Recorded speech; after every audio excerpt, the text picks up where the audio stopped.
Silent drum. अध्याय 1। एक शांत परफेक्ट कपल। मुंबई के एक शांत मोहल्ले में रिया और करण एक आदर्श दंपति थे।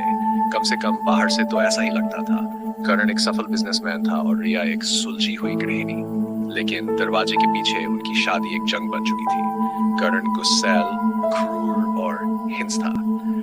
रिया सालों से उसकी मारपीट सह रही थी, लेकिन किसी को उसकी तकलीफ का अंदाजा तक नहीं था।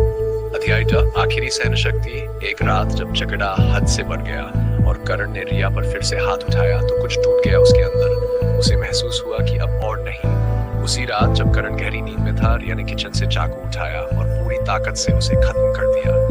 कमरे में सन्नाटा छा गया, लेकिन जल्द ही रिया को एक और डर सताने लगा। अब वो इस लाश का क्या करेगी? एक खौफनाक योजना। रिया ने ठंडे दिमाग से एक योजना बनाई। उसने करण के शव को टुकड़ों में काटा, एक एक हिस्सा बड़ी सावधानी से अलग किया। फिर उसने एक बड़ा लोहे का ड्रम खरीदा, उसमें सीमेंट भरा और लाश के टुकड़ों को उसमें डाल दिया। ड्रम को उसने अपने गैराज में रख दिया, जहां वह बाकी सामान के बीच छुपा रहा। अध्याय 4। जांच शुरू। दिन हफ्तों में बदल गए।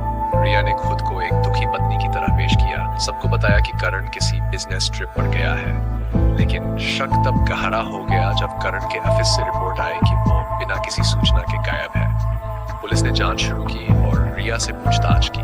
उसने खुद को शांत रखा, लेकिन उसके बयान में विरोधाभास थे। अध्याय 5। जब ड्रम ने सच बोला।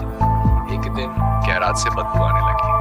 पड़ोसियों ने पुलिस को खबर दी। जब पुलिस ने ड्रम को तोड़ा तो उसके अंदर दफन एक भयानक सच बाहर आया। पुलिस ने तुरंत रिया को गिरफ्तार कर लिया। अंत एक ठंडा सन्नाटा। इंट्रोगेशन रूम में बैठी रिया ना रोई ना कुछ बोली, बस जमीन की ओर देखती रही, जैसे उसे अपने अंजाम की पहले से खबर थी। मीडिया ने इसे नाम दिया साइलेंट ड्रम मर्डर। कुछ लोगों ने उसे हैवान कहा तो कुछ ने धीरे से फुसफुसाया। शायद उसने वही किया जो जरूरी था। लेकिन ये इंसाफ था या एक और जुर्म जो मजबूरी में हुआ?